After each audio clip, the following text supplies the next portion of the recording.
Good morning, good afternoon, good evening, and welcome to the Monday, the 28th of November, Bull versus Bear webinar. Steve Miley here on the Call for Trade Day. Welcome, everyone. Happy Thanksgiving holiday. For you guys who had the holiday over the last 3, 4, 5 days in the US, hope you enjoyed your break. Hope you're back raring to go for the markets. A couple of things to run through in here today. So one is in here.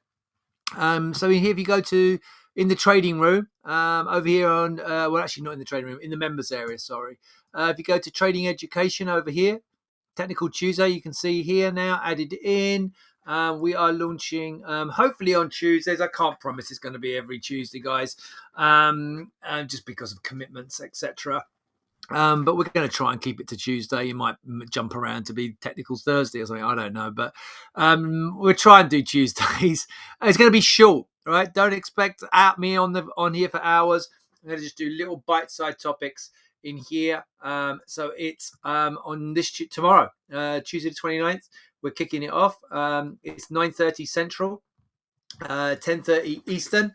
And that is then is that right? 9:30 Central, 10:30 Eastern, and then +5 on that. 3:30 UK. And if you're in Central European time, 4:30. It will only be 30 minutes. In fact, it's probably going to be like 20 minutes. And then we'll have some time for Q&A. So please do try and come on. Put it in the site activity. We're going to put it on the ticker as well later today. I've done it intentionally, so it's 1 hour after the US equity market opens. So we should have a bit of time to be able to look at some basic technical stuff. I'm going to start off really simple. It's the first one. I'm going to start off with what defines a trend. Levels that I look at to define trends. And trend lines. I'm not going to take it, maybe channels, if I get time. It won't take long. It's going to be a 10, 15, 20 minute little just check-in. We'll record it. It'll be there on the site as well. We're going to keep it for posterity on the site in the education area. Please do try and come along. If you've got any questions beforehand, you can email them directly to me, steve@tradeday.com. But it's going to be on just defining trend, Dow theory trend, higher highs, higher lows, all that kind of stuff. I don't want to ruin it. Don't want to get the whole thing done now. So find me any questions, or you can ask questions as we go live in the chat, which will be in here, right? So you can pop this chat out and ask last questions. It will be streaming in here from tomorrow at it says 3:30 p.m. That's 3:30 my time, but it's going to be 9:30 Central, 10:30 Eastern, 3:30 UK, 4:30 Central European time, PM, AM for you guys in the US. Okay, so just wanted to highlight that first of all. Please do come on. Let's have a look at go for our usual run through in here. So take a look at the calendar, what we've got coming up. But first of all, let's just go through the recap last week. So last week, the minutes, it was a very quiet week, really. Market dipped initially and then rallied on the Fed. Not really pivoting, basically delivering what we expected, right? From the minutes. Likely now only a 50 basis point hike at the next meeting, but the top going higher than previously signaled. So you can see in here, though, for the next meeting, this is actually falling, even though they basically nailed on. This is falling in here at the moment, and this is started to push back higher. So quite interesting there.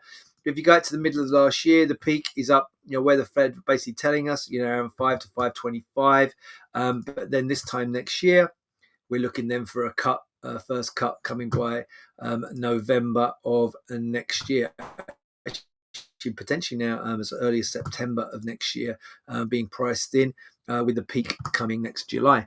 So so the market's pricing that in. That's what we had last week in here with the main thing, global flash PMI from the US, lowest ever for more than 2 years.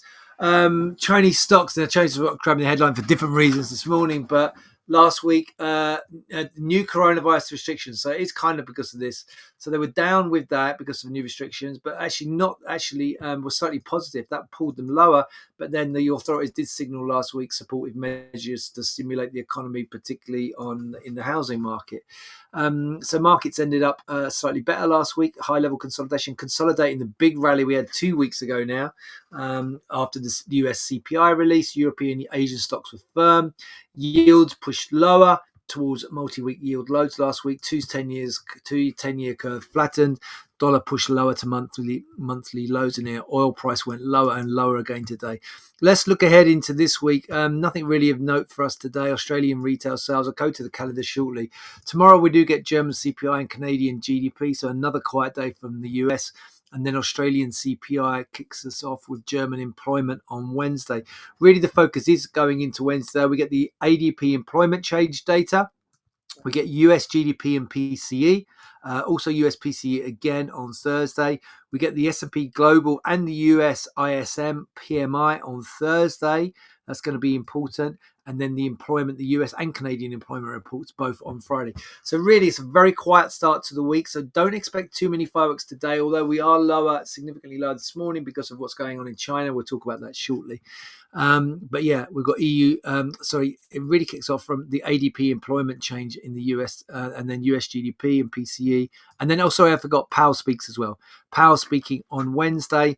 So that's going to be very much where we start off the week from Wednesday. ADP employment, US GDP, PCE, and then Powell speaking, and then further the global PMI data plus PCE on Thursday, and the US employment report Friday. If we actually go to the calendar for today, you see there's very, very light today. We do get Bullard and Williams speaking at noon today, both speaking at noon. That's Eastern time, noon Eastern time today. Right, 5 things to start your day. It's all about China. There's been protests in China since the end of last week, really. It started happening, but intensifying over the weekend. Very unlike China, really, regarding the zero COVID strategy and significant challenge to the Communist Party rule since Tiananmen Square.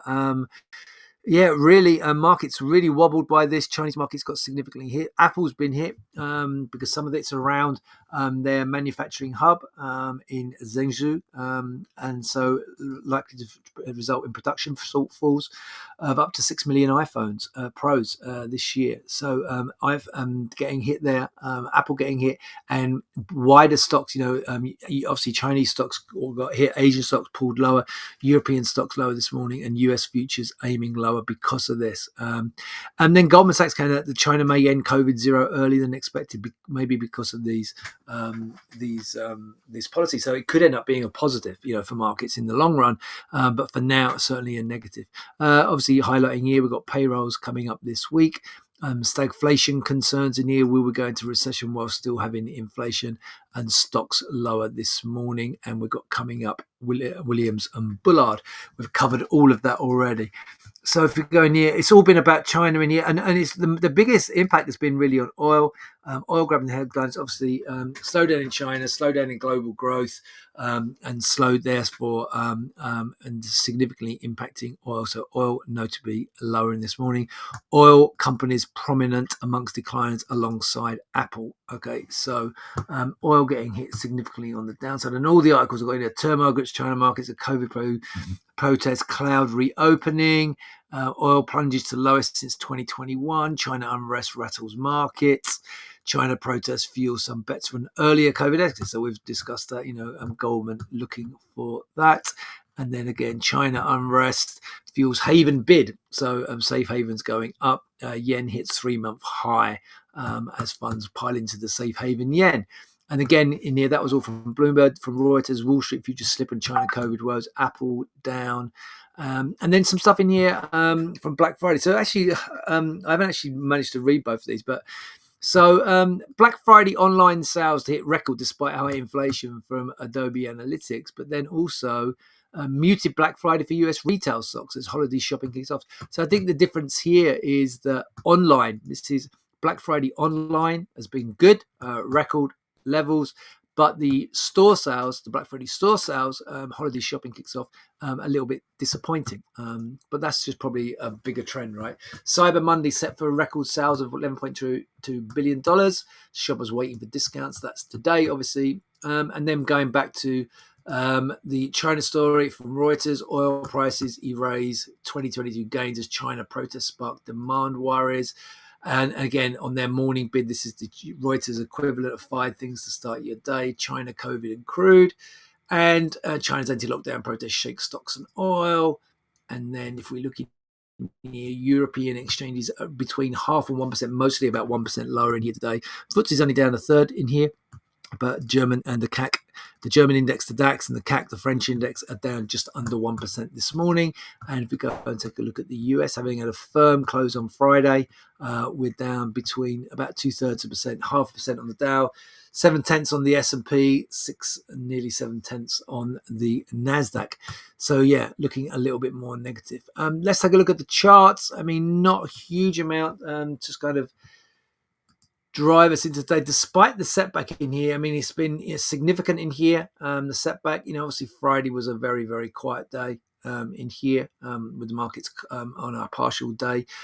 Hesitant below the peak up here, set in the middle of November. This is the S&P, sorry. So it is a significant drop in here that we've had in here so far this morning. But I don't think, aggressively bearish. It's going to be interesting to see how the market reacts. Obviously, if we get a turnaround, if we actually then see the US focusing more on the fact that this could end the COVID zero policy. The China are not going to roll over. That's not in their nature, right, to roll over, but quickly. So that's not going to happen, right? The China are not going to come in and just react quickly to this. But what they may do is, go down the line, they might hinting towards it. So it's probably not going to undo it today. But nevertheless, having broken below these lows in here, around the 4,000 level, just above the 4,000 level, the market's not really accelerated lower. So I think that's kind of actually healthy. We've broken important levels, probably run some stops, broke here, rebounded, broke again, and not really aggressively moved lower. I think there's a good chance we break back above the trend line, coming in around 4,012. And then you got the overnight high is at 4,018 and a half. Up through there, then you kind of had a little intraday gap in here. We could be up and towards the gap around 40.30. If it breaks the low, then obviously lower. The low currently being 39.93, I think. Yeah, 39.90. Oh no, 92 and a quarter. Sorry. Through there, things look negative, and we could easily see there's not a lot of support in here until down this kind of area here. So we could see it down to like 39.70, 39.65. But I'm feeling that we could easily get a turn to the back to the upside in here. Similar kind of story on the Nasdaq. So lower in here, but you see the Nasdaq's had a decent bounce in here. You do have a gap in here. I don't think you actually got a full daily gap, right, on the S&P. The low, do you have a gap? 40.24.75. Oh, you do. You have a gap basically, 24 to 24.75. So maybe looking for that gap to be filled on maybe even as early as the open today. And here on the Nasdaq, slightly bigger gap. The gap on the Nasdaq is 766 and a quarter, 747 up to 66 and a quarter.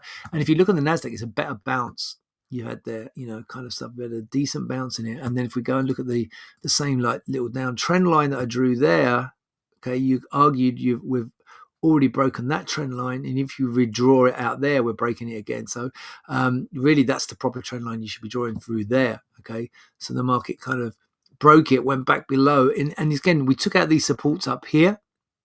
When we actually gapped down through these supports and took out these supports in here.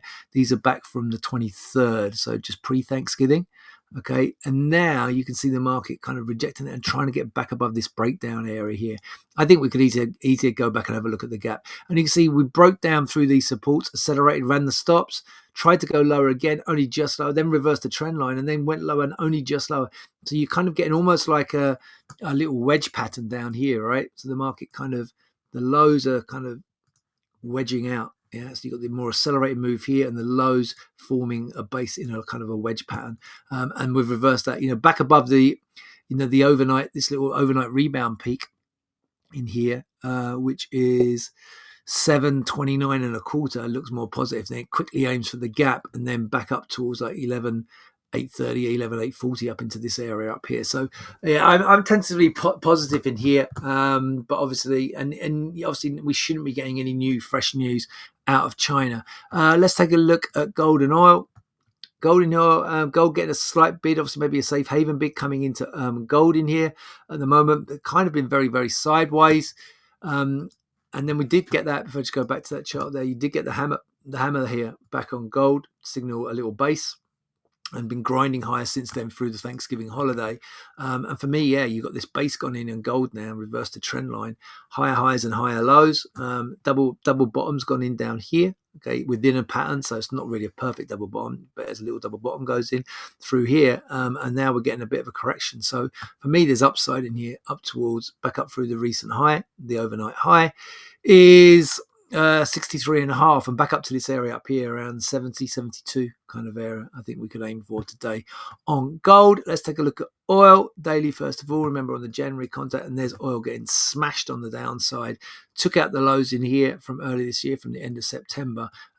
Lowest point for oil now since back here, since the beginning of the year. Actually, they did say for the, I still see it as matching prices from very early part of the year. But yeah, there's no way you could advocate buying this. I mean, the only thing that is, you were very stretched on the day, right? But it has gone deeper and longer. We've had bigger down days than this, but you would say it's very stretched on the day. Intraday, kind of, where's the bounce? Dead cat back. There's the protest. Obviously, that's all selling off because of China. Dead cat bounce, no bounce. Look at this, just completely sideways. So I would, for me, this is a short. This is a short on oil, and can it go further? Well, yeah, it can. Look, a day like this we had last week, high low was basically 77, so $5. Today's high low is 70, $3, right? Today's high low is just just about $3. Here's $5, so it could easily drop another $2. So for me, short there as well. Just a reminder again, I'm going to go back in here. Technical Tuesday tomorrow. Please do try and come on. I'll remind you again tomorrow. I'll put it actually on the ticker in here. It's in the site activity. I'll put it in the chat and site activity in here. Just to remind you guys, please do try to come on. I'll be back with you tomorrow. Until then, have a great trading day.